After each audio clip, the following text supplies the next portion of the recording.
Hermanos, muy buenas noches. Vamos a dar inicio a nuestra reunión de hoy, en la que continuamos con el estudio del libro de Génesis. La semana pasada nos quedamos en el capítulo 12, en el que empiezan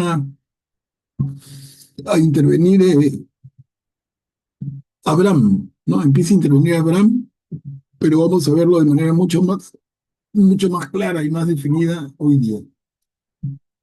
Pero antes de iniciar la reunión, hagamos una oración inicial. Va a estar a cargo del hermano Graciano. Hermanos, buenas noches. En el nombre del Padre, del Hijo y del Espíritu Santo. Espíritu Santo, ilumina nuestro entendimiento para estudiar la Sagrada Escritura y recibir la presencia de Dios que se manifiesta mediante tu palabra.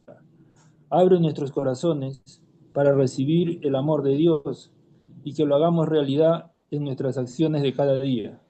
Instrúyenos con tu palabra, de manera que seamos signos de tu presencia en nuestras familias. Amén. En el nombre del Padre, del Hijo y del Espíritu Santo. Bien, Graciano, gracias. Entonces empezamos la reunión. El jueves pasado vimos el capítulo 12 y nos entretuvimos bastante ahí. Vimos algunos detalles de Moisés. No sé si alguien pudiera de manera libre recordarnos los puntos centrales de lo que vimos.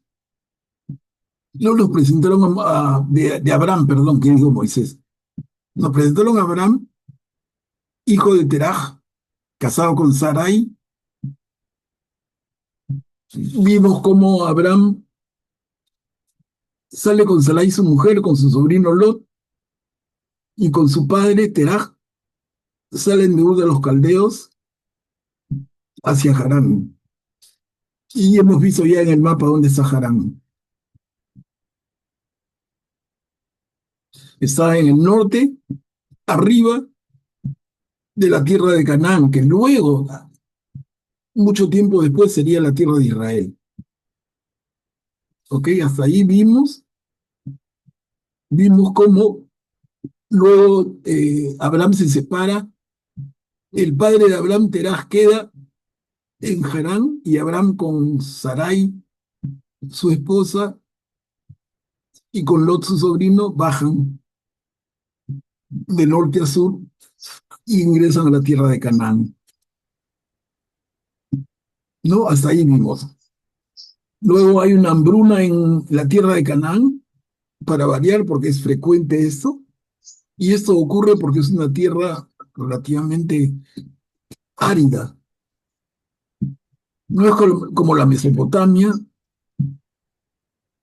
con ríos, dos enormes ríos, o como Egipto, con un tremendo río, ¿no? Ya vimos eso. Luego eh, vimos cómo Abraham, con un poco por cuidarse el pellejo, diríamos, ¿no? Porque dice como estaba absolutamente consciente de que Sarai, su esposa, era muy bella. Iban a Egipto y le dice, si te preguntan, tú di que eres mi hermana, porque si saben que eres mi esposa, corro el riesgo de que me maten para quedarse contigo. Y así hacen, ¿no? Ya rápidamente le tiran lente y invitan a Sarai a que forme parte del harén del faraón.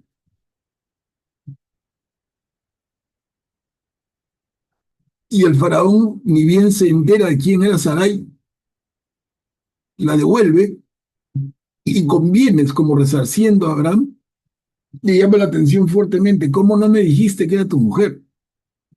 Me han podido venir tantas desgracias. Felizmente que no me ha acostado con ella. Entonces la devuelve y Abraham en ese momento adquiere una gran fortuna, por lo que le da el faraón, entre comillas, en compensación, pero muy, a la vez muy molesto con él, ¿no? Ahí ya se ve una pequeña mentirilla de Abraham. Eso hemos visto, ¿no? Pero les decía que la mentira es a medias, es una media verdad, porque realmente Sarai era media hermana de Abraham, entonces era, a la vez que su esposa, su media hermana.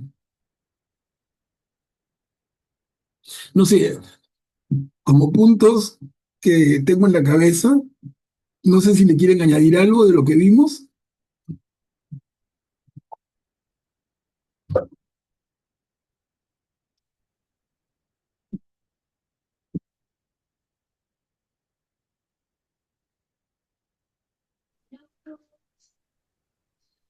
No añadirían nada más.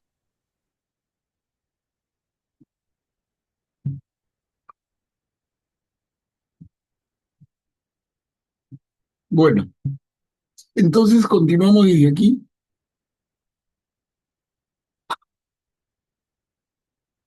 Continuamos en el capítulo 13.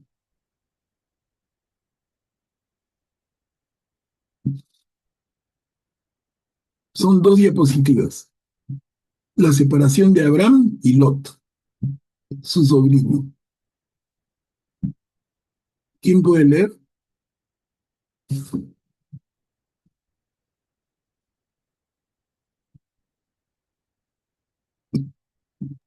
Yo puedo leer, Manuel Pablo. Bien, Graciano, gracias. Desde Egipto, Abraham subió al Negev, llevando consigo a su esposa y todos sus bienes. También Lot iba con él. Abraham tenía muchas riquezas en ganado, plata y oro.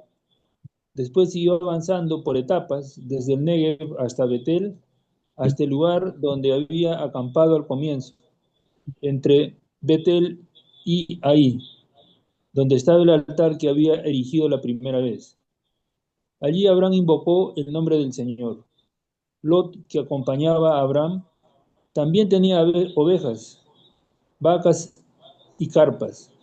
Y como los dos tenían demasiadas riquezas, no había espacio suficiente para que pudieran habitar juntos. Por eso se produjo un altercado entre los pastores de Abraham y los de Lot. En ese tiempo, los cananeos y los pericitas ocupaban el país. Abraham dijo a Lot: no quiero que haya altercados entre nosotros dos, ni tampoco entre tus pastores y los míos, porque somos hermanos. ¿No tienes todo el país por delante? Sepárate de mí. Si tú vas hacia la izquierda, yo iré a la derecha. Y si tú vas hacia la derecha, yo iré hacia la izquierda. A ver, continuamos.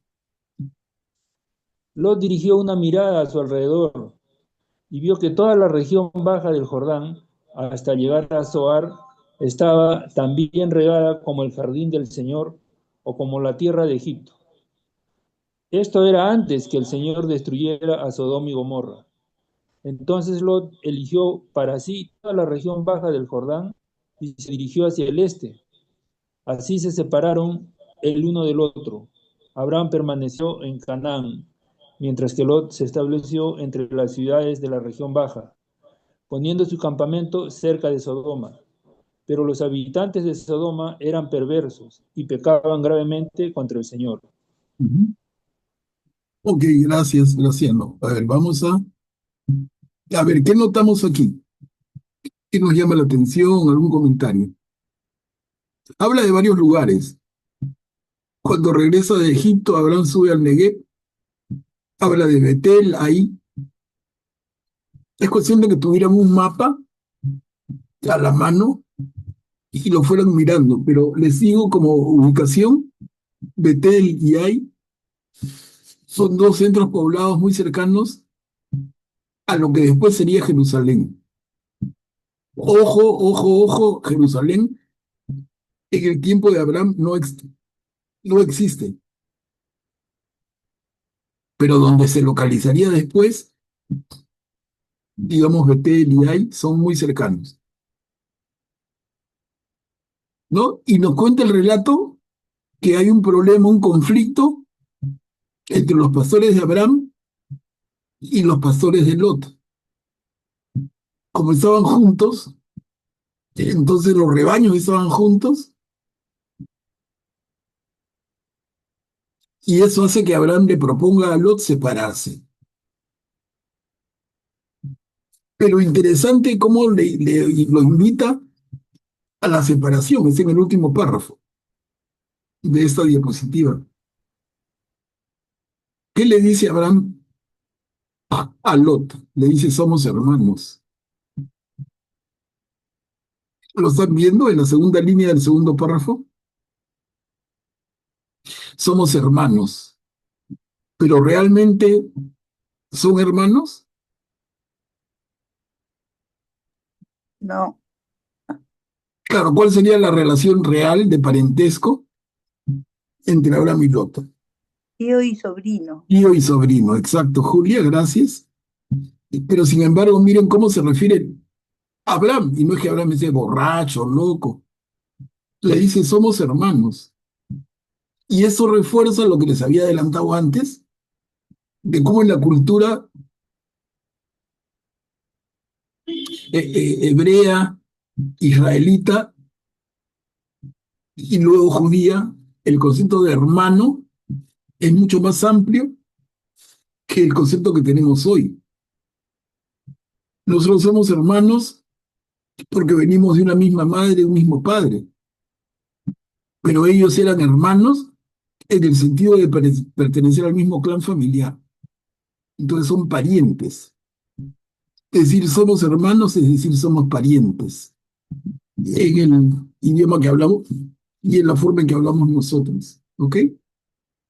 Eso es importante, si quieren, porque después, cuando ya en el Nuevo Testamento se habla de los hermanos de Jesús, empieza una confusión. Para alguna gente que le busca la quinta pata al gato, entonces va a llegar a decir que María no solamente tuvo como hijo a Jesús, sino tuvo más hijos. Y por eso se habla de hermanos de Jesús.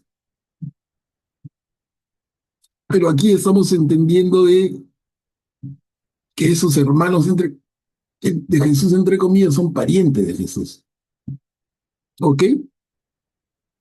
Por eso que lo resalto. Miren, y Abraham le plantea a Lot la separación y que Lot escoja. Y Lot escoge a la izquierda. Si miramos el mapa de sur a norte, a la izquierda, que sería el margen derecho del río Jordán. Perdón, a la derecha, aquí estoy hablando mal. Si miramos de sur a norte, digamos que el Mar Muerto para arriba, Lot escoge la derecha. El margen derecho del río Jordán, que aquí le dio Graciano, en la zona que va a corresponder a Sodoma. Una zona fértil, verde, bien regada. Y Abraham permanece en Canaán.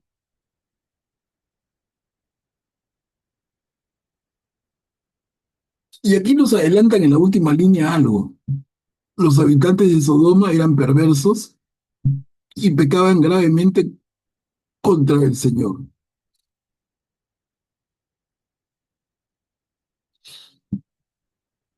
Vamos a ir descubriendo cuál era ese pecado grave.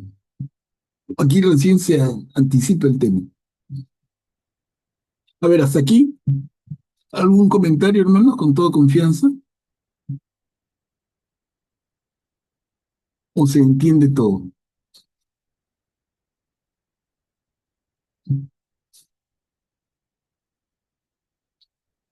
Bueno, se separa Abraham de Lot y viene esta perícopa con la que termina el capítulo 13, la renovación de la promesa.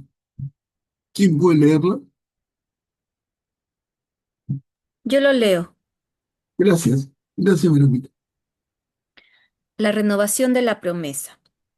El Señor dijo a Abraham, después que Lot se separó de él, levanta los ojos y desde el lugar donde estás, mira hacia el norte y el sur, hacia el este y el oeste, porque toda la tierra que alcances a ver, te la daré a ti y a tus descendientes para siempre. Yo haré que tu descendencia sea numerosa como el polvo de la tierra. Si alguien puede contar los granos de polvo, también podrá contar tu descendencia. Ahora recorre el país a lo largo y a lo ancho, porque yo te lo daré. Entonces Abraham trasladó su campamento y fue a establecerse junto al encinar de Manré, que está en Hebrón. Allí erigió un altar al Señor. Gracias, Verónica. Mira, termina diciendo, ahí erigió un altar al Señor,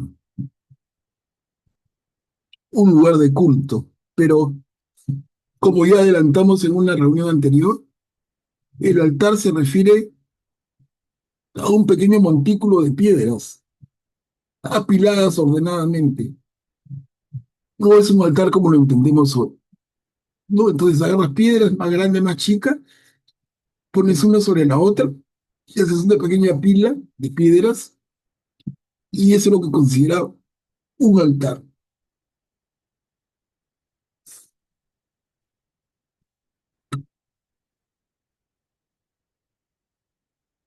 Mire, acá habla de la renovación de la promesa. La tierra que alcances a ver, te la daré a ti y a tu descendencia para siempre. Pero esa tierra es una tierra vacía. En esa tierra no hay nadie, o sí habita gente. ¿Quién me contesta? Los cananeos estaban ahí. Claro, claro. Importante, Graciano. ¿Por qué? Porque si no habitara nadie, claro, el Señor con toda facilidad dice, ok, yo, creador del mundo y del universo, te entrego esta tierra a ti y a tu descendencia, y para siempre. Pero nosotros estamos leyendo atentos y decimos, pero en esa tierra había gente. Son los originales propietarios, los cananeos. Por eso se llama tierra de Canaán. Entonces la tierra que el Señor le ofrece a Abraham es una tierra que ya está habitada.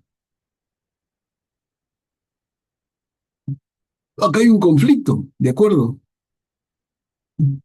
Acá hay un conflicto porque yo te digo, esta tierra te la prometo y hay un señor viviendo ahí con su familia. En este caso es una, no, ni siquiera un señor, una gran tribu entera, ¿no? Entera, los cananeos. Pero ya vimos cuando hablamos de Noé, de sus hijos y el problema con uno de sus hijos, ya vimos el origen de esto, ¿no?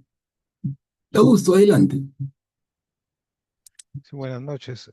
Es en base a esto que a este pasaje junto con otro que vamos a ver más adelante que algunos algunos digamos israelitas actuales en de la tierra de Israel que son un poco radicales y que son colonos tratan y bueno y probablemente mismo Netanyahu y otros y otros de su gabinete a eso es lo que aspiran, ¿no? Los límites que demarcaba este pasaje, y hay uno más adelante que es más específico. Yo tengo un mapita ahí justamente donde está ese demarcado en el mapa, ¿no? Lo que ellos piensan que es su territorio, ¿no? Que deberían tener, ¿no? Que es el territorio prometido, según ellos, para ellos, ¿no? Sin contar que, digamos, ya ellos han perdido ese derecho, ¿no? Claro, Augusto, que va desde por un lado, tienen como frontera, digamos, las orillas del mar Mediterráneo, y por otro lado tienen el río Éufrates, ¿no? Todo ese territorio intermedio entre el río Éufrates y el mar Mediterráneo, y es mucho más de lo que es el país Israel el día de hoy, es verdad.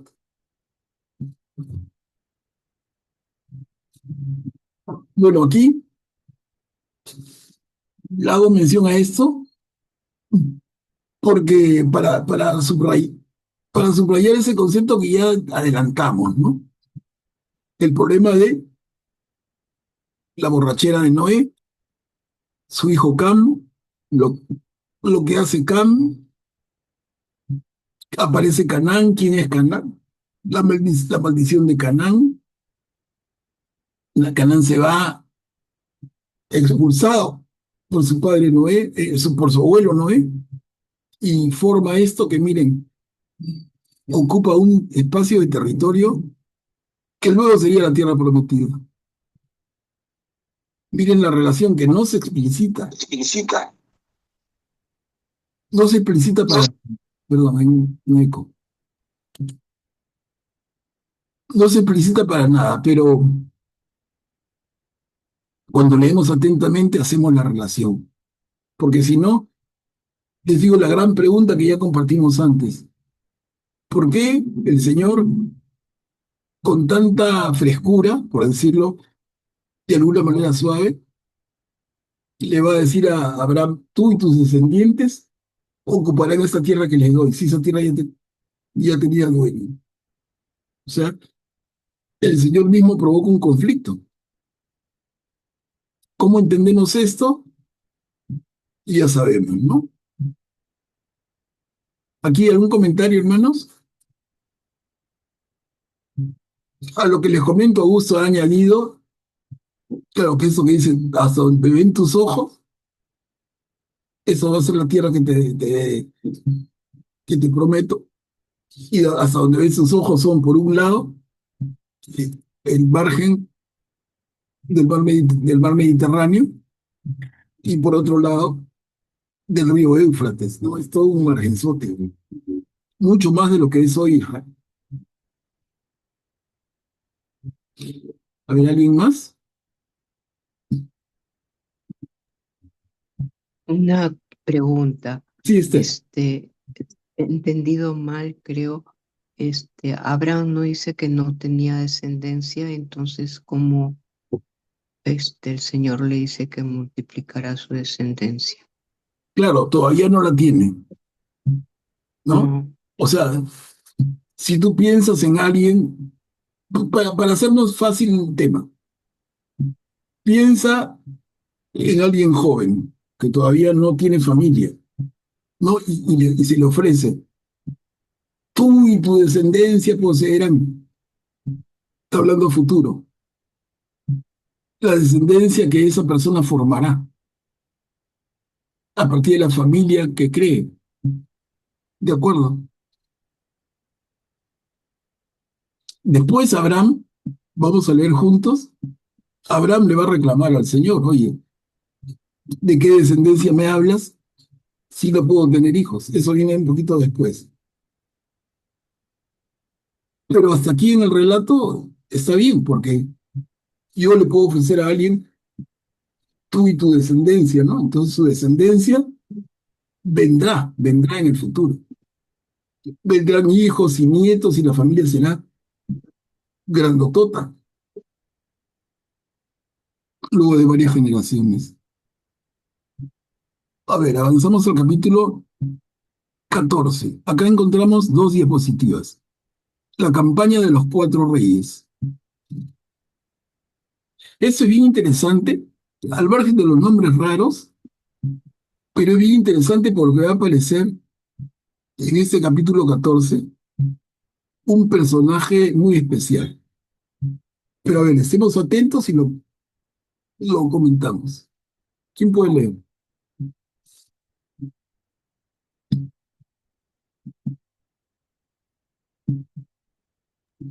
yo puedo leer. Sí, por favor, adelante. En tiempos de Anrafel, rey de Sennaar, de Arioc, rey de Elazar, de Kedorlaomer, rey de Elam, y de Tidal, rey de Seboín. Estos hicieron la guerra contra Berá, rey de Sodoma, Birsá, rey de Gomorra, Sinab, rey de Admá, Semeber, rey de Seboín, y contra el rey de Belá, es decir, de Zoar. Todos ellos se concentraron en el valle de Sidín, que ahora es el mar de la sal. Durante 12 años habían estado sometidos a Kedor, Laomer, pero el 13º año se rebelaron. Y en el 14º año, Kedorlaomer y los reyes que lo acompañaban llegaron y derrotaron a los refaítas en Asterot, Carnaín, a los susíes en Han y a los emíes en la llanura de Kiriataim y a los hurritas en las montañas de Seir, cerca del Parán, en el límite con el desierto. Luego dieron vueltas hasta Emispat, actualmente Cades, y sometieron todo el territorio de los amalecitas y también a los amorreos que habitaban en Hazaón Tamar. Ujú. Continuamos, Esther, por favor. Entonces el rey de Sodoma, el rey de Gomorra, el rey de Adma, el rey de Seboín y el rey de Belá o Zoar avanzaron y presentaron batalla en el valle de Sidín a Kedorlaomer, rey de Elam, a Tidal, rey de Goín, a Anrafel, rey de Senahar, y a Arioc, rey de Elazar. Eran 4 reyes contra 5. El valle de Sidín estaba lleno de pozos de asfalto. Al huir los reyes de Sodoma y Gomorra cayeron en ellos, mientras ya los demás escaparon a las montañas. Los invasores se apoderaron de todos los bienes de Sodoma y Gomorra, y también de sus víveres. Y cuando partieron, se llevaron a Lot, el sobrino de Abraham, con toda su hacienda, porque él vivía entonces en Sodoma. Ujú. Gracias, Esther. Entonces, miren por qué todo este cuento, ¿no? Que parece un poco raro, que tiene que meternos en el libro de Génesis, en esa pequeña batalla, y es que al final está la claridad. Y es que, ¿se acuerdan que Lot, cuando se separa de Abraham, escogió vivir en Sodoma y se fue con su riqueza, sus recursos, su ganado, su gente, se fueron a Sodoma? Entonces, cuando Sodoma, envuelto en este conflicto, pierde, entonces Lot pierde todo. Lot es capturado con su familia y pierden las propiedades que tenía. Es por eso que el tema cobra importancia en este relato, ¿ok? Entonces vamos a ver, una vez que esto sucede, Abraham va a enterarse y Abraham va a tomar acción. ¿Qué dice? O sea, no es que se interese por un bando o por el otro. Lo que él va a querer es defender a Lot, su sobrino.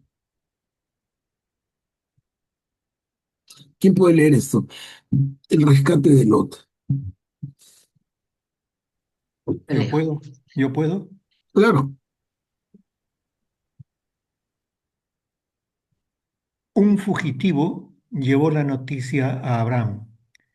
El hebreo, que estaba acampado en el encinar de Mamré, el amorreo, hermano de Escol y de Aner.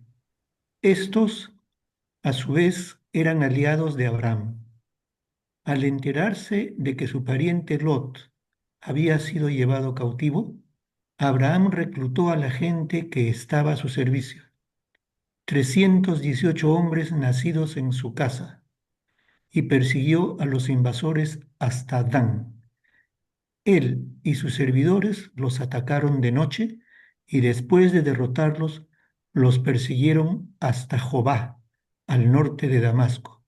Así, Abraham recuperó todos los bienes, lo mismo que a su pariente Lot con su hacienda, las mujeres y la gente. Gracias, Héctor. Entonces, miren, hermanos, como les adelantaba, ¿no? ¿Por qué ese cuento nos interesa? Porque dentro del conflicto, Lot es parte del botín de los reyes vencedores, Kedorlaomer y los otros. Entonces ahí es que interviene Abraham, interviene para librar a Lot y lo logra.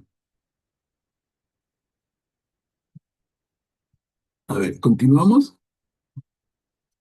El encuentro de Abraham con Melquisedec. Y miren, hermanos, acá aparece este personaje importantísimo, Melquisedec. No sé si han escuchado todos hablar de él, pero en todo caso vamos a hacer una buena mención. El encuentro de Abraham con Melquisedec. Cuando Abraham volvía de derrotar a Kedorlaomer y a los reyes que lo acompañaban, el rey de Sodoma salió a saludarlo en el valle de Sabé, o sea, el valle del rey. Y Melquisedec, rey de Salem, que era sacerdote de Dios, el Altísimo, hizo traer pan y vino y bendijo a Abraham, diciendo: Bendito sea Abraham de parte de Dios, el Altísimo Creador del cielo y de la tierra. Bendito sea Dios el Altísimo, que entregó a tus enemigos en tus manos. Y Abraham le dio el diezmo de todo. Entonces el rey de Sodoma dijo a Abraham: Entrégame a las personas y quédate con los bienes. Pero Abraham le respondió: Yo he jurado al Señor Dios el Altísimo, Creador del cielo y de la tierra, que no tomaré nada de lo que te pertenece, ni siquiera el hilo o la correa de una sandalia. Así no podrás decir: Yo enriquecí a Abraham. No quiero nada para mí, fuera de lo que mis servidores han comido. Solamente los hombres que me han acompañado, Aner, Escol y Mamre, recibirán su parte. Gracias, Mary Carmen. Miren entonces, Abraham ha derrotado a Kedorlaomer y regresa. Y de regreso se encuentra con Melquisedec, rey de Salem, sacerdote del Dios Altísimo. Lean eso en la segunda mitad del primer párrafo.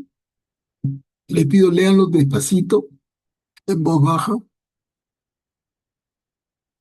y miren todo lo que aparece. Dice Melquisedec, rey de Salem. Y les decía, Jerusalén no existe, pero todo apunta a que Salem es lo que luego sería Jerusalén. Cuando crece esta población, inicialmente pequeñita, y se transforma en Jerusalén, en esa misma localización. Entonces, nos dicen que Melquisedec, rey de Salem, era sacerdote del Dios Altísimo. Y miren, hizo traer pan y vino. Primera vez en la Biblia que aparece algo que para nosotros los católicos es tan familiar. En las misas se consagra el pan y el vino como el cuerpo y la sangre del Señor. Bueno, esta es la primera vez que aparece el pan y el vino en la Biblia. ¿Cuánto tiempo antes de Jesús? Casi 2000 años. Miren, hermanos. ¿Desde dónde esta, digamos, esta prefigura de la Eucaristía. Melquisedec, sacerdote del Dios Altísimo, hizo traer pan y vino y bendijo a Abraham diciendo, bendito sea Abraham de parte de Dios, Altísimo, creador del cielo y de la tierra. O sea, es una primera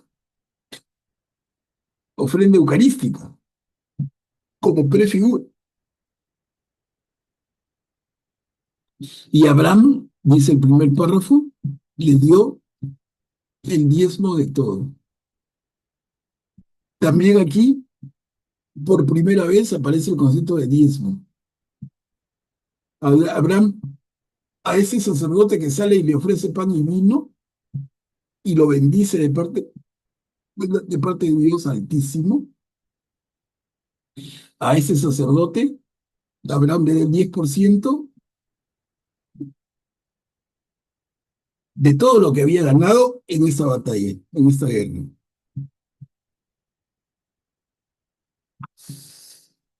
Miren, ve. Entonces aparece por primera vez en la Biblia, repito, la prefigura de la Eucaristía, el pan y el vino, y luego aparece el concepto de diezmo, no definido como después, pero ya está. Augusto, adelante. Sí, y también vemos algo interesante que es que sabemos que en la misa la Eucaristía es un sacrificio, ¿no? Y a veces se dice que los sacrificios, alguna vez escuché, ¿no? Alguien decir que en la Biblia no se encuentra ningún sacrificio incruento, ¿no? Que todos los sacrificios tienen que ser por medio de sangre, pero aquí Jesús instauró un sacrificio bajo la orden de Melquisedec, es decir, bajo el rito de Melquisedec, que era un rito en que se ofrecía pan y vino, ¿no? Es por eso que la Eucaristía es un sacrificio bajo el rito de Melquisedec. No es un sacrificio cruento, sino incruento en este sentido, ¿no? Excelente punto, Augusto. Excelente punto. No sé si todos siguen a Augusto. El sacrificio cruento y el incruento, ¿en qué se diferencian? En que se derrama o no se derrama sangre. Sí, miren, lo que Melquisedec le ofrece, si hubiera sido más tarde en la historia de Israel, le hubiera ofrecido un animalito que lo sacrificaba en el altar y hacían un holocausto y rociaban la sangre. Vamos a leer eso, ¿no? Todo el rito de rociar la sangre por las patas del altar y la parte de la carne y la grasa siendo quemada para que el olor agradable suba al cielo. Ese era el sacrificio posterior. Pero miren, Melquisedec es antes de que hayan sacerdotes en Israel, porque no hay Israel, estamos hablando de Abraham. Entonces, Abraham, el primero, el patriarca número uno, ya tiene este contacto con Melquisedec y le ofrece pan y vino, como dice Augusto, un sacrificio incruento, un sacrificio en el que no se requiere derramar sangre.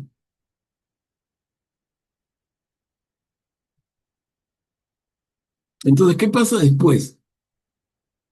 Es como que después retrocedemos, ¿no? Pasamos del sacrificio incruento de Melquisedec al holocausto de Israel. Sacrificaban animalitos todos los días. No, ya lo veremos cuando veamos Levítico, pero está como para pensar. Son elementos como para tener en la cabeza y hacernos preguntas, ¿no? Oye, ¿qué pasa acá? Graciano, adelante, por favor. Gracias, Manuel Pablo. Entonces debemos entender que el Dios de Melquisedec y de Abraham era el mismo. Ambos eran sacerdotes del mismo, o Melquisedec era sacerdote del Dios Altísimo y Abraham había sido bendecido por el Dios Altísimo. O sea, Dios también había comunicado con Melquisedec, porque hasta ahora leemos que el personaje que se comunica con Dios es su padre y el mismo Abraham, ¿no? Y aquí vemos que también Melquisedec se Claro, comunica con Dios. Buena observación, claro. Entonces, ¿quién es Melquisedec? Ese es el tema. ¿Quién es Melquisedec? Miren, en la Biblia se preocupan tanto, y lo vemos a cada rato, cuando nos presentan un personaje, te dan todo su árbol genealógico, como diciendo todo su currículum. Hijo de tal, de tal, de tal, de tal, de tal. En Melquisedec no se dice su árbol ni para arriba ni para abajo, de quién viene y a dónde va. Simplemente es un personaje que en este sentido, diríamos, aparece misteriosamente. Aparece y desaparece, ejerciendo un tipo de sacerdocio que no va a ser el sacerdocio que se haga en el pueblo de Israel después, aunque lo vamos a confirmar junto cuando leamos otros libros del Antiguo Testamento. Pero lo importante de ese caballero, y recuerden ese nombre, apúntenlo, Melquisedec, capítulo 14 del libro de Génesis, que no se va a volver a ver. No se vuelve a ver en el Antiguo Testamento hasta que hablamos en el Nuevo Testamento de la carta a los Hebreos. Hay una mención a Melquisedec en uno de los salmos, pero de Melquisedec se habla con mucho más fuerza que aquí incluso en la carta a los Hebreos en el Nuevo Testamento. Y se le va a relacionar directamente nada menos que con Jesús. Y se va a decir de Jesús es sacerdote del orden de Melquisedec, diferenciándolo de los sacerdotes israelitas que vienen de los levitas, que vienen de los levitas y vienen de Aarón. En fin, estos detalles ustedes lo van a poder comprobar y manejar con mucha soltura en la medida que sigamos leyendo los siguientes libros del Antiguo Testamento. Van a ubicar perfectamente lo que les adelanto ahora. Pero creo que es justo y necesario adelantar quién es Melquisedec y dejar subrayado en un color especial para que lo tengan en cuenta. Graciano, adelante. Gracias, Manuel Pablo. Se supone que si Abraham le entrega el diezmo a Melquisedec, entonces Abraham consideraba un superior a Melquisedec, porque el diezmo lo entrega el pueblo a los sacerdotes, que son, digamos, están ubicados en la jerarquía superior, ¿no? Entonces aquí también Abraham considera a Melquisedec en una jerarquía superior a él. Este, y bueno, Abraham no era sacerdote, ¿no? Melquisedec era el sacerdote. Entonces, en este caso, el diezmo es entregado como un tributo al sacerdote, ¿verdad? No sé si estoy en lo correcto. Sí, pero estás adelantándote un montón de tiempo, ¿no? Porque eso que dices tú que es correcto, el diezmo se paga del pueblo al sacerdote, pero no hay ni pueblo ni sacerdote. Es Abraham solo y Melquisedec, ese personaje misterioso. ¿No? No hay sacerdocio ni pueblo todavía, y mucho antes. Por eso son prefiguras. Entonces, este sacerdote Melquisedec, que al triunfante Abraham le presenta pan y vino, imagínense lo que es. Y, es, y este Abraham que le responde dándole el diezmo, en lo que luego se va a establecer como Eucaristía, como diezmo.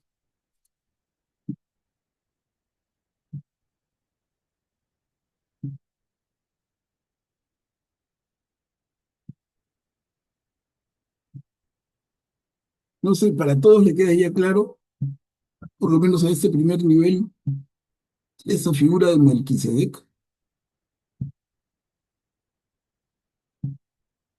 Como les digo, miren, de aquí ya no vamos a volver a ver el nombre de Melquisedec en un montón de tiempo.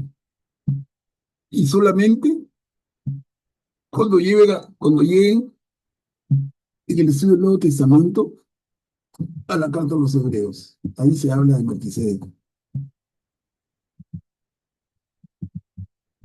Aquí aparece. Voy a hacer una pregunta. Claro, es cierto. Este, yo digo, Melquisedec apareció ¿cómo? No entiendo. Si no había antes sacerdotes ni Eucaristía, ¿cómo ofrece este, el pan y el vino Por eso, a Abraham? por eso, Esther, ¿Mm? por eso les decía que es un personaje misterioso. Y es, por decirlo menos, es curioso que lo que ofrece es pan y vino, que va a ser lo que ofrecemos a partir de Jesús Ujú. hasta el día de hoy. Entonces, es curiosa la figura. Digo curioso por decirlo menos, es misterioso. Ofrece pan y vino, luego, a partir de Jesús y en la última cena, ¿no? Levanta el pan y dice, este es mi cuerpo, levanta el cáliz con vino y dice, esta es mi sangre, hagan esto en memoria mía. Eso que consagra Jesús, ese pan y ese vino, miren desde cuándo viene, en una prefigura mágica, no hay explicación. Si tú lo quieres entender, con razonamiento vamos perdidos. Les hago ver por eso, les hago ver por eso lo lindo de estos textos. Es una prefigura. Es como una prefigura, como cuando decimos que Jesús es el nuevo Adán, como que la Virgen María es la nueva Eva. Son prefiguras. Acá hay una prefigura de la Eucaristía y hay una prefigura del diezmo. A ver, Guillermo, adelante. Gracias, Manuel Pablo. Yo creo que la entrega del diezmo de todo lo que había recuperado Abraham después de la batalla, se la entrega a Melquisedec porque este era sacerdote de Dios el Altísimo y había sido Abraham bendecido por él. Entonces, como se acostumbraba en el pueblo hebreo siempre entregar una ofrenda en gratitud al Señor, a Dios, y el que recibía la ofrenda y, valga la redundancia, la ofrecía al Altísimo era el sacerdote. Por eso es que Abraham le hace entrega a Melquisedec de este diezmo, porque Melquisedec era sacerdote. Eso es lo que pienso. Pero sí, Guillermo, está bien, pero ten en cuenta que esa cultura no estaba establecida todavía, porque no hay pueblo, es solamente Abraham. No hay un pueblo que le entregue una ofrenda al sacerdote, que es el medio para llegar a Dios. No hay eso.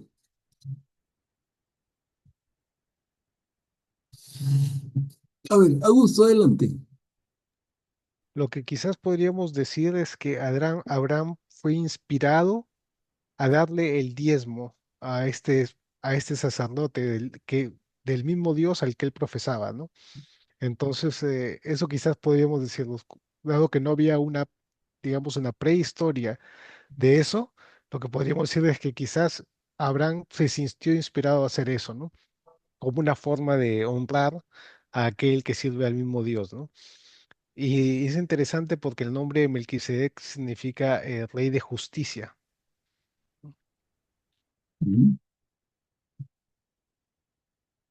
Y Salem es ciudad de paz, o si no, ciudad de pan.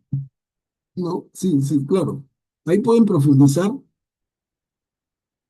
y yo no les doy más para no complicarlos mucho, pero lo que dice Augusto es perfecto. Pero hasta ahí, ¿cómo vamos, hermanos? Por ejemplo, Esther planteó una duda que permite aclarar. Luego Graciano, ¿no? El tema es, incluso Guillermo, el tema es, claro, yo entiendo, el pueblo ofrece a Dios, ¿qué pueblo? Si todavía no hay pueblo, ¿no? Por eso le digo, es una prefigura. Acá es Abraham solito, porque el pueblo de Israel se va a formar en generaciones a partir de Abraham, que es el tronco. Porque en ese momento está solo el tronco. Es el primer árbol, no hay bosque. Estamos. A ver, vamos al... A ver, perdón, Juan. Juancito, adelante. Buenas noches, hermano. Disculpe que entré un poco tarde. Eh, También es algo misterioso, ¿no? Si bien es cierto, hay un tronco que se forman de varios pueblos, sin embargo, el antecedente de uno de los pueblos, de una de las generaciones, puede ser Melquisedec, ¿no? Que bueno, se desconoce su, digamos, el origen de su sacerdocio. Sin embargo, parece extraño porque todos pues tenían un tema de politeísmo, ¿no? Y Melquisedec destacaba porque él, o sea, él hace entender de un Dios altísimo, de un Dios único, ¿no? O sea, como que descarta, des, un personaje que descarta el politeísmo, ¿no? Sí, Eso es lo que me llama la atención. claro, claro que sí, Juan. Por eso les repito, es un personaje misterioso. Aparece y desaparece. Y en la Biblia no se vuelve a hablar más de él, o sea, salvo una mención en uno de los salmos, hasta la carta a los hebreos. Y en la carta a los hebreos, Melquisedec va a tomar un rol fundamental cuando se afirma que Jesús es sacerdote del orden de Melquisedec. ¿Y por qué hacen esto? El autor de carta a los hebreos, porque quiere decirlo, Jesús no es un sacerdote levita o un sacerdote descendiente de Aarón. Lo pone diferente, lo pone como un sacerdote del orden de Melquisedec, Sumo sacerdote. ¿no? Claro.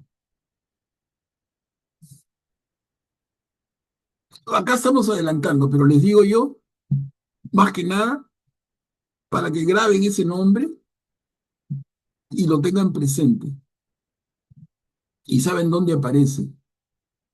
Y luego el tema de la ofrenda de pan y vino y luego el tema del diezmo. Miren, cosas que aparecen tan tempranas en el Antiguo Testamento. Verónica, adelante. Acá yo tengo una duda. Acá, la segunda línea del primer párrafo dice de los reyes que lo acompañaban. El rey de Sodoma salió a saludarlo y luego habla de Melquisedec, que es rey de Salem, o sea, son dos reyes, ¿cierto? Pero aquí él da el diezmo de todo a Melquisedec, pero el rey de Sodoma le dice que le dé personas, o sea, también le pide una cuota. Es así.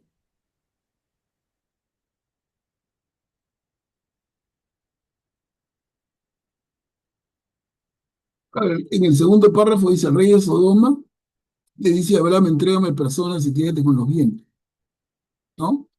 No, no, yo decía del primer párrafo en la segunda línea, o sea, en el primer párrafo dice, ¿no? Y los reyes que lo acompañaban en la primera parte, y luego dice, el rey de Sodoma salió a saludarlo, y luego dice, Melquisedec era rey de Salem, o sea, habían dos reyes allí, ¿no es cierto? Pero él le da el diezmo a Melquisedec Sí, y al rey de Sodoma le entrega a personas.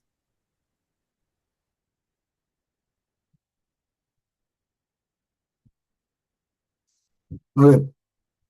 Vamos a intervenir para que se conteste. Augusto, adelante.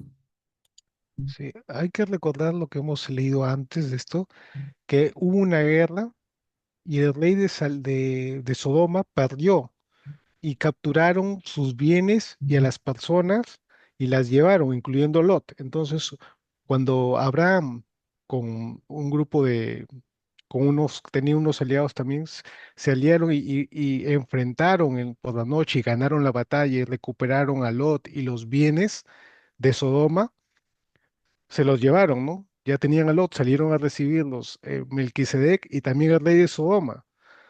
Y el rey de Sodoma simplemente le dan lo que era suyo. Es decir, no le están dando un diezmo, le están devolviendo lo que era suyo. Además, Abraham dice, yo no quiero nada tuyo. El rey de Sodoma le dice, dame las personas nomás y quédate con los bienes que han sacado, ¿no? Pues eran de Sodoma, pero digamos que como regalo, pero Abraham dice, no, yo no quiero que digan que yo me hice rico por ti. Toma tus bienes también, ¿no? Más bien nada más a mis aliados, ellos se repartirán su parte, ¿no? Que era Ner, Escod y Mambré. Pero, es decir, no es que le dé nada a Sodoma como un diezmo. El diezmo se lo da a Melquisedec. Y a Sodoma le devuelve lo que era suyo, que lo había capturado, ¿no? Dado que me ganó la batalla. Exacto, ¿no? Él lo había recuperado. Melquisedec recupera los bienes de Sodoma, que son personas y bienes, y se los devuelve todos. No es que le dé un diezmo, le devuelve todo.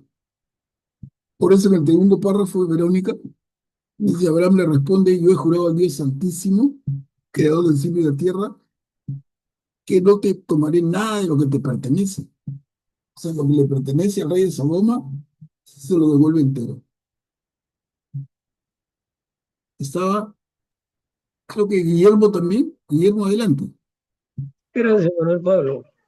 Yo quisiera remarcar la importancia que tiene apreciar los signos de puntuación, porque la señora o señorita que intervino antes hablaba de los reyes que lo acompañaban, pero los reyes que lo acompañaban es parte de la primera oración completa.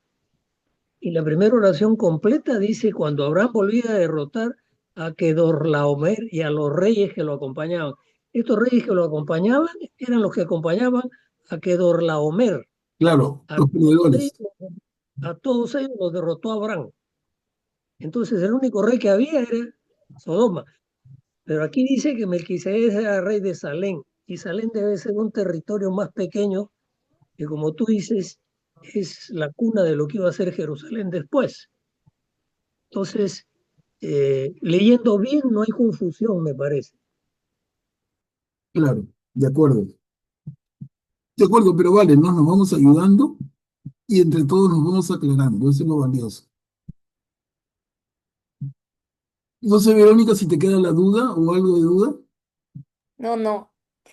Gracias, así ahora sí ya estoy entendiéndolo. Ya, Como, claro. como dijo Guillermo, es cierto, en la primera parte dice, ¿no? Y a los reyes que la acompañaban. Pero yo decía, y el rey de Sodoma, ahí tenía mi duda, pero sí, ya quedó claro, gracias. No, excelente. Gracias por participar. Mira, porque tu duda podría ser la duda de varios. Y si no se pregunta, se nos pasa y se quedan con la duda. Eso no vale, pues. Excelente que intervengan. Vamos al capítulo 15. La promesa de Dios a Abraham.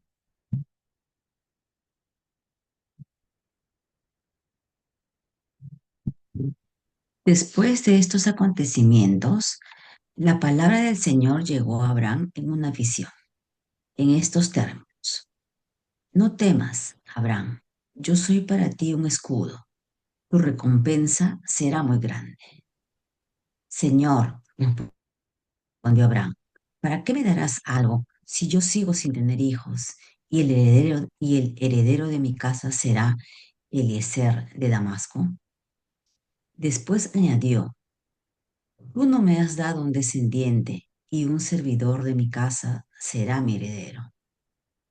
Entonces el Señor le dirigió esta palabra. No, ese no será tu heredero será alguien que nacerá de ti. Luego lo llevó afuera y continuó diciéndole, mira hacia el cielo y si puedes, cuenta las estrellas. Y añadió, así será tu descendencia. Abraham creyó en el Señor y el Señor se lo tuvo en cuenta para su justificación. Gracias, Beatriz. Miren, el Señor llegó a Abraham en una visión y los términos son muy lindos. No temas, Abraham.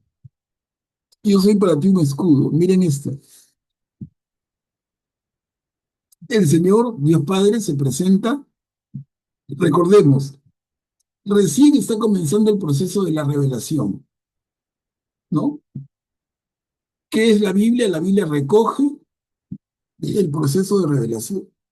Y decimos, empieza con Abraham. El proceso de la revelación es el proceso mediante el cual Dios se da a conocer al hombre. ¿Sí? Y lo hace gradualmente, en un periodo de tiempo que toma 2000 años. Entonces, con Abraham recién comienza. Y el Señor en este proceso de revelación que se inicia en este darse a conocer que recién comienza, le dice, no temas, Abraham, yo soy para ti un escudo. Yo te protejo. Y añade, tu recompensa será muy grande. Entonces acá viene la inquietud de un hermano hace un rato que decía, pero ¿cómo le habla de descendencia si Abraham no tiene descendencia, no? Una hermana fue que intervino. Y acá está respondiéndose. Como les adelantaba, Abraham le dice, Señor, ¿quién me va a heredar si no sigo sin tener hijos? El heredero de mi casa será mi servidor más fiel, Eliezer.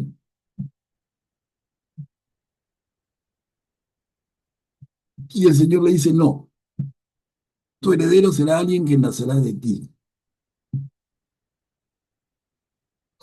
Es algo difícil porque Abraham ya es una persona mayor. Y como vamos a ver inmediatamente, Sarai, su mujer, es estéril. Entonces, ¿cómo va a tener hijos? Y tan numerosos como las estrellas del cielo, tan numerosos como es posible. Pero Abraham creyó en la palabra del Señor y el Señor se lo tuvo en cuenta para su justificación. Esa, esa fe, miren cómo aparecen elementos de nuestra fe actual. Estamos hablando de los pininos de la fe, del patriarca Abraham. Y él nos presenta la fe. La fe es esa respuesta de Abraham confiando en el Señor. El Señor se le presenta y le dice y le ofrece y Abraham le cree. Abraham lo acepta y esa es la fe. La fe se va a definir en términos teológicos bíblicos como la respuesta del hombre ante la revelación de Dios. A ver, veamos, Augusto, habías levantado la mano. Bueno, solo me lo mencionas, por eso es a Abraham se le dice, se le reconoce como el padre de la fe, ¿no? Y justamente me parece curioso que esta revelación inicial de Dios sea, digamos, digo, más pura en el sentido de que es más cercana a la revelación de Jesucristo, ¿no? Comparado, si lo comparamos con una revelación, digamos, digamos, cómo el pueblo va evolucionando en Israel y van, no digamos, desviando era una fe que es más complicada, llena de cosas, llena de ritos, llena de, mm, de preceptos, ¿no? En cambio que Abraham aquí tenía simplemente la fe, ¿no? De creer en el Señor y hacerlo y hacer lo que dice el Señor, ¿no? Y eso como es recogido en la nueva alianza, ¿no? De forma más pura y clara. Bien dicho, ¿no? Cómo Abraham es tan dócil, es tan tiernamente ingenuo. No argumenta, no duda, no lucubra, no racionaliza, no simplemente acepta. Entonces acá está la promesa de Dios a Abraham de que va a tener descendencia de su propio vientre, nacerá de él. Se está construyendo esto, miren. Ahora seguimos, 2 diapositivas, la alianza de Dios con Abraham. ¿Quién puede leer? Yo leo. Gracias, Julio. Entonces el Señor le dijo, yo soy el Señor que te hice salir de Ur de los Caldeos para darte en posesión esta tierra. Señor, respondió Abraham, ¿cómo sabré que la voy a poseer? El Señor le respondió, tráeme una ternera, una cabra y un carnero, todos ellos de 3 años, y también una tórtola y un pichón de paloma. Él trajo todos estos animales, los cortó por la mitad y puso cada mitad una frente a otra. Pero no dividió los pájaros. Las aves de rapiña se abalanzaron sobre los animales muertos, pero Abraham los espantó. Al ponerse el sol, Abraham cayó en un profundo sueño y lo invadió un gran temor, una densa oscuridad. El Señor le dijo, tienes que saber que tus descendientes emigrarán a una tierra extranjera. Ahí serán esclavizados y maltratados durante 400 años. Pero yo juzgaré a la nación que los esclavizará, y después saldrán cargados de riquezas. Tú, en cambio, irás en paz a reunirte con tus padres, y serás sepultado después de una vejez feliz.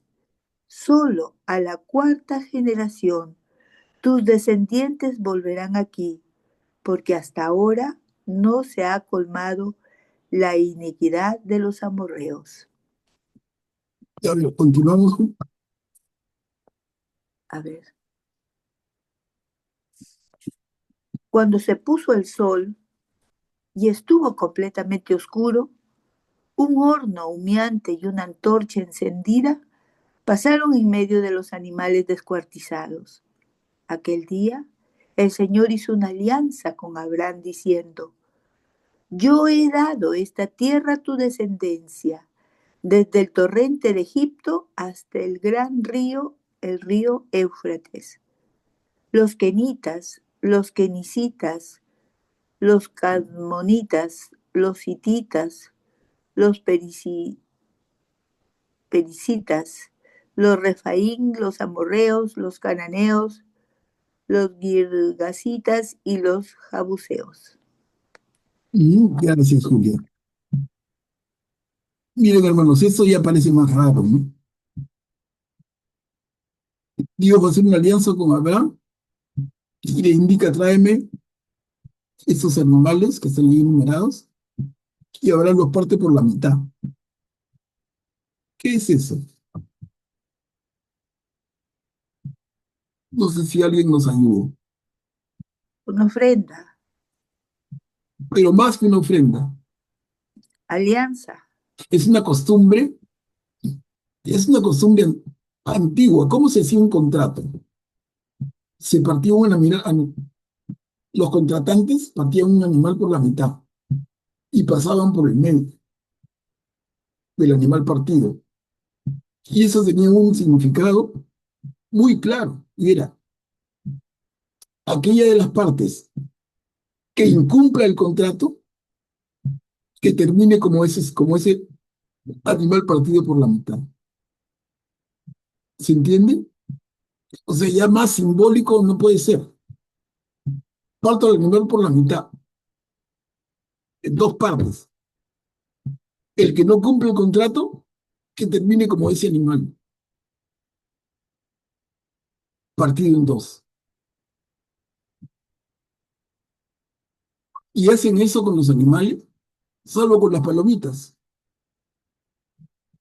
Entonces, Abraham trajo todos esos animales, los cortó por la mitad y puso cada mitad una frente a otra y se forma como un camino. Imagínense, ¿no? Un pequeño camino, una pequeña vereda y los animales descuartizados a cada lado.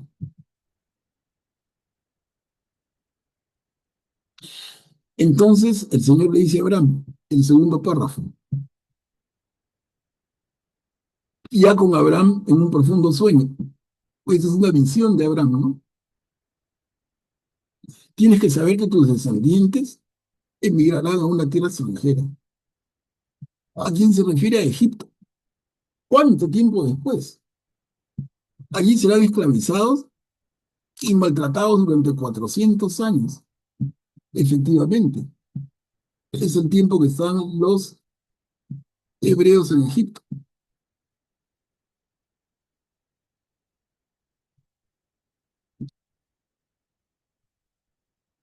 Y miren cómo concluye esto, ¿no? Cuando se puso el sol y estuvo completamente oscuro, un horno humeante y una antorcha encendida pasaron en medio de los animales descuartizados. ¿Qué quiere decir eso? Si esta es la forma de firmar un contrato en aquella época, y ese contrato lo firma Dios, cuando pasa el horno humeante y la antorcha encendida, es que Dios está pasando por el medio, está firmando el contrato, está firmando la alianza.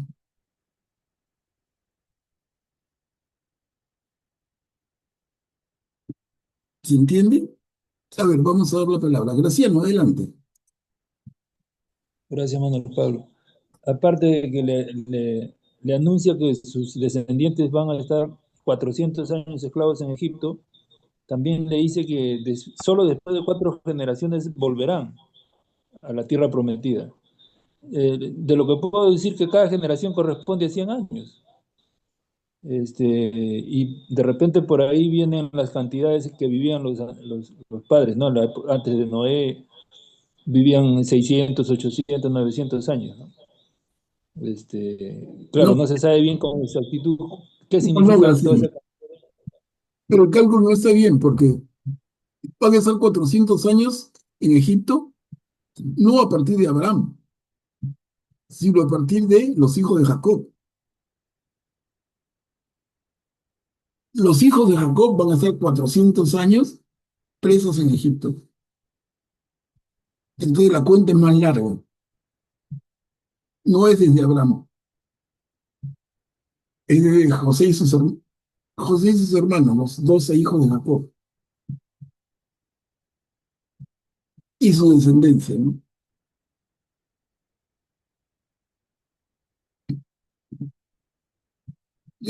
Augusto, adelante.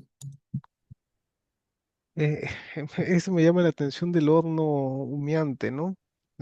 Porque, bueno, es interesante eso del horno, eh, porque recuerdo haber leído que en, en, el s- en la relación privada del Sagrado Corazón de Jesús se ve, pues, lo que ve ella no es lo que vemos usualmente en las imágenes del Sagrado Corazón, de un corazoncito que le sale lucecita, ¿no?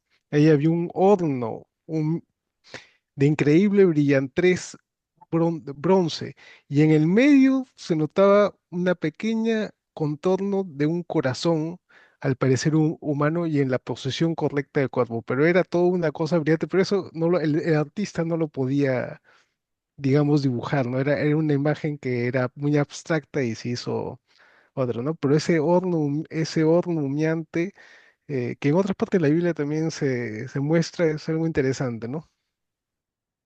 Claro, muy bien. Y luego la antorcha encendida. ¿Qué pasan en medio de los animales? Pasan por ese caminito, por ese sendero, y como les decía, en el pasar por ese pequeño camino, es que se sella la alianza. Es como que vamos al notario y en presencia del notario firmamos el contrato. Es eso. ¿Cómo sellas el contrato? ¿Cómo sellas la alianza? De esa manera. Guillermo, adelante, por favor. Gracias, Manuel Pablo. Abraham, primera generación. Isaac, segunda generación. Jacob, tercera generación. Los hijos de Jacob, cuarta generación. Ellos son los que regresan a poseer la tierra prometida. No, no, ¿No es así? no. A partir de los hijos de Jacob, que tienen hijos y hijos y hijos, se quedan 400 años, ¿no? O sea, cuando llega José a Egipto, que es uno de los hijos, lo vamos a leer más adelante en ese mismo libro del Génesis. José es un hombre libre en Egipto y además es un dignatario. Y sus hermanos llegan, él los acoge y tienen tierras y viven tranquilos. Es recién después de la muerte de José y sus hermanos y del faraón, cuando un nuevo faraón desconoce los acuerdos y esclaviza al pueblo, que eran los descendientes de los hijos de Jacob, y se quedan ellos 400 años. O sea, muchas generaciones, ¿no? Pero ¿y por qué dice a partir de la cuarta generación recién poblarán la tierra? Bueno, ahí sí ya habría que preguntarle al que escribió eso. No, no, no te podría responder yo.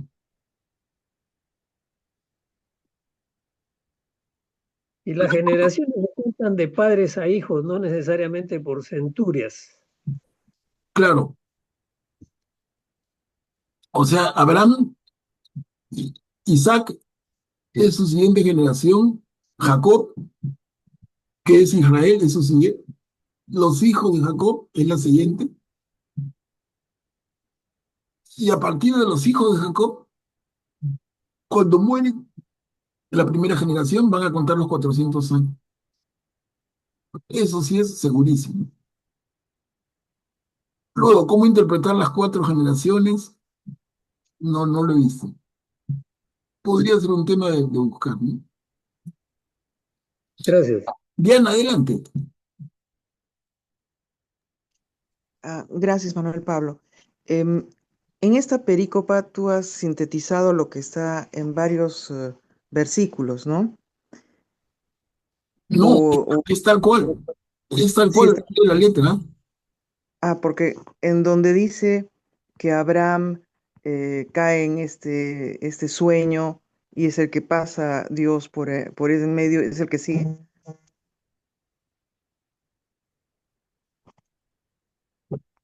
Ahí está, al final del primer párrafo.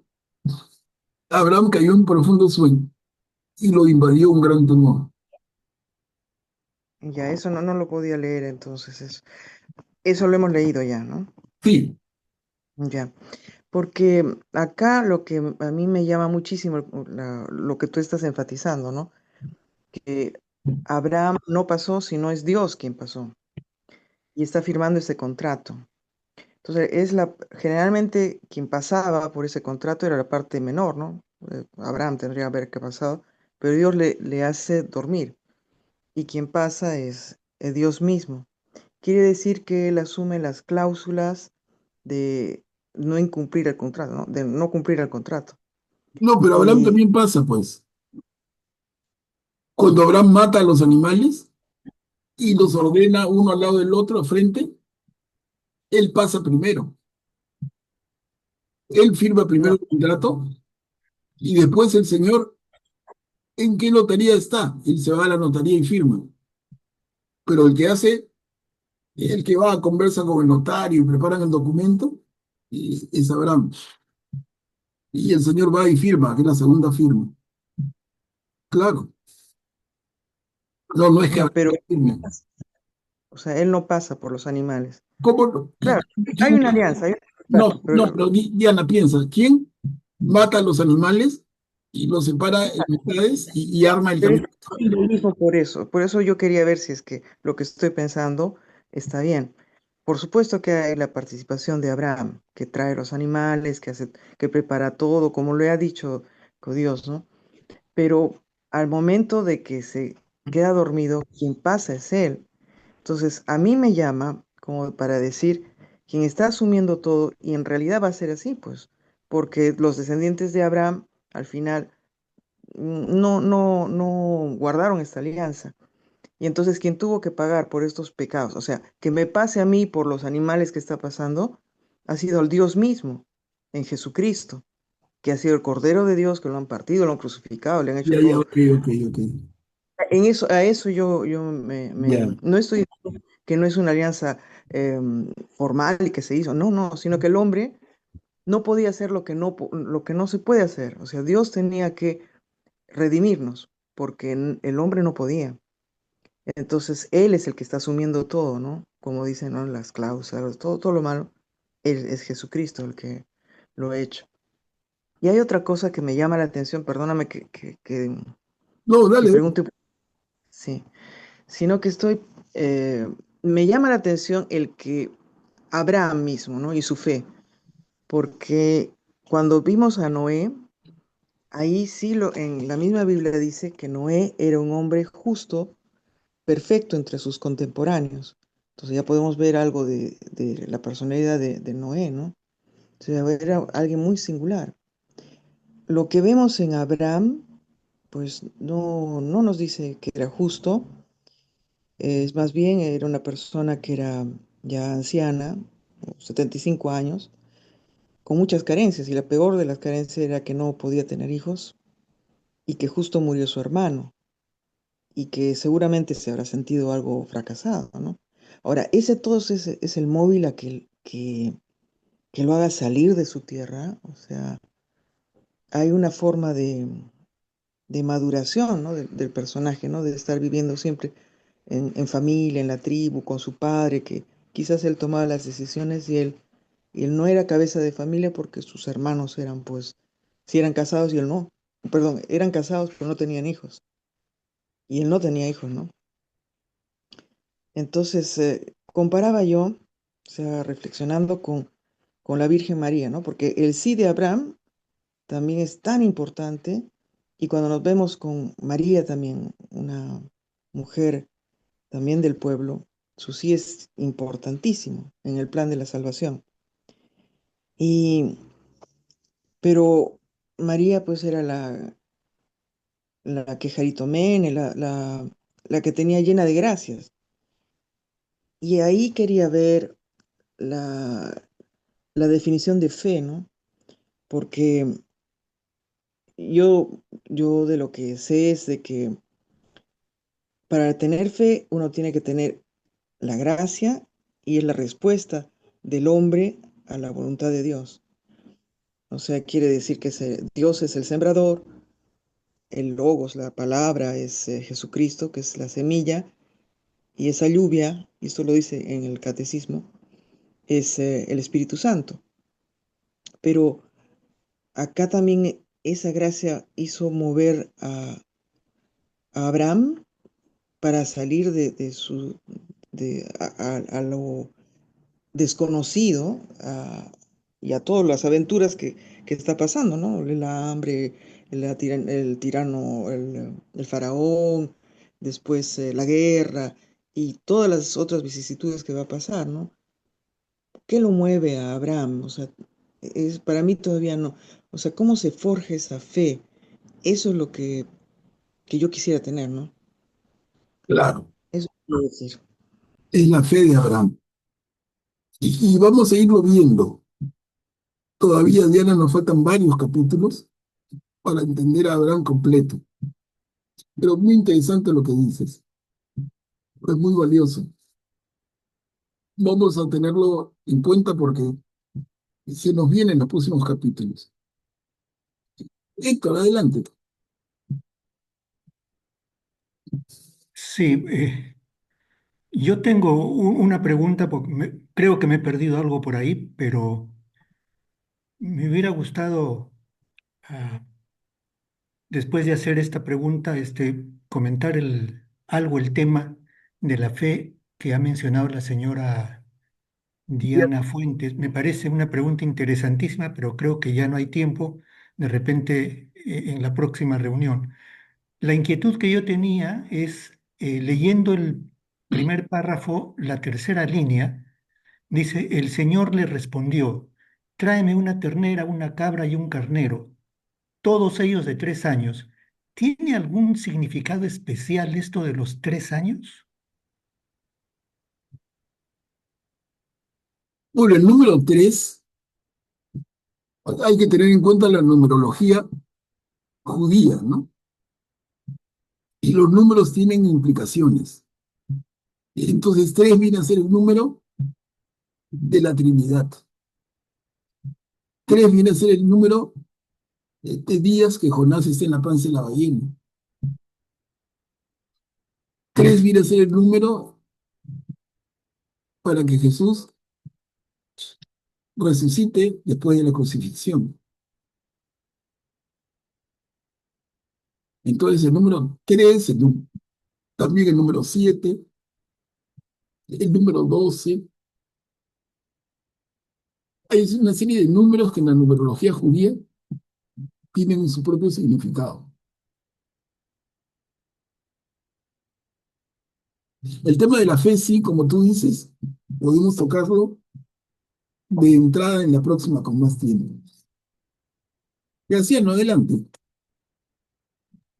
Gracias, Manuel Pablo. Además, todos estos tres animales, cuando ya tienen 3 años de edad, es la edad más útil y más productiva para sus dueños. Entonces, desde ese punto de vista, esa ofrenda con esa edad tiene más valor, ¿no? O sea, cualquiera no se desprende de un animal con esa edad porque es muy útil para ellos. Entonces, la ofrenda es mucho más especial, digamos, ¿no? Más valiosa, ¿no? Sí, sí, más valiosa. Claro. Miren, qué interesante. Eh, Betty, adelante.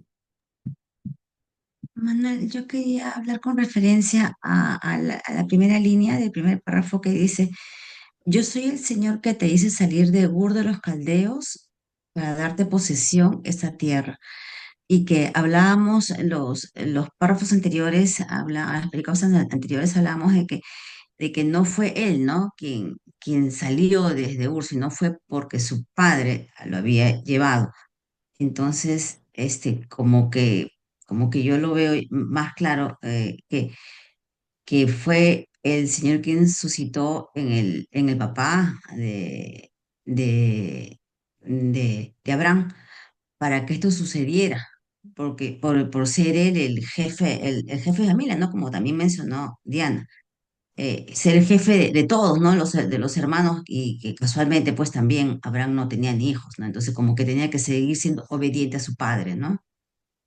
Entonces me queda más claro que, o sea, fue el Señor, pero que lo utilizó al papá, ¿no? Para Ya, poder salir desde Ur. es correcto, Beatriz. Es correcto. Recordemos que en estos pueblos, el mayor es el jefe de familia. Entonces, mientras que el padre de Abraham está vivo, la familia se mueve al compás del papá. Cuando el padre fallece, el hijo toma ya el mando, ¿no? Entonces, lo que tú comentas es correcto. Y por eso, yo les hacía ver también con bastante énfasis antes, cuando les decía, leyendo a finales del capítulo 11, ¿se acuerdan?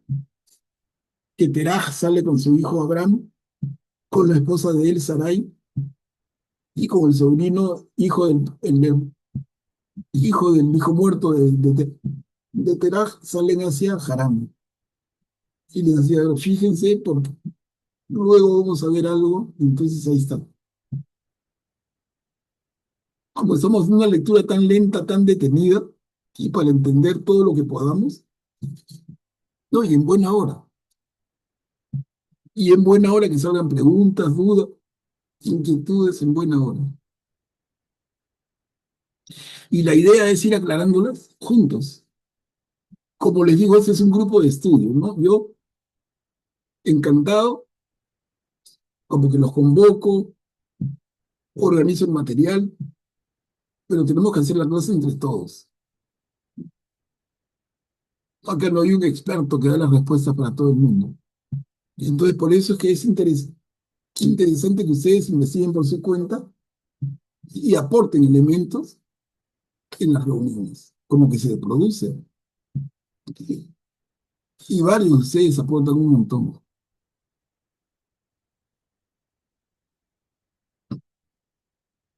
Entonces, nuestro grupo es un grupo de estudio. Es un grupo de estudio de la Biblia. No es un curso de Biblia donde hay un profe. No, no es así. En ese sentido, siéntanse absolutamente libres de participar todo lo que quieran y bienvenidos a sus intervenciones, tanto sea a nivel de dudas como de aportes. Bueno, miren, el tiempo nos ha ganado y hemos terminado el capítulo 15. Entonces, el día de hoy hemos hecho el capítulo 13, 14 y 15. Vamos a quedar aquí para el siguiente jueves, en que partimos con el capítulo 16. ¿Ok? No sé si alguien quisiera hacer una intervención final.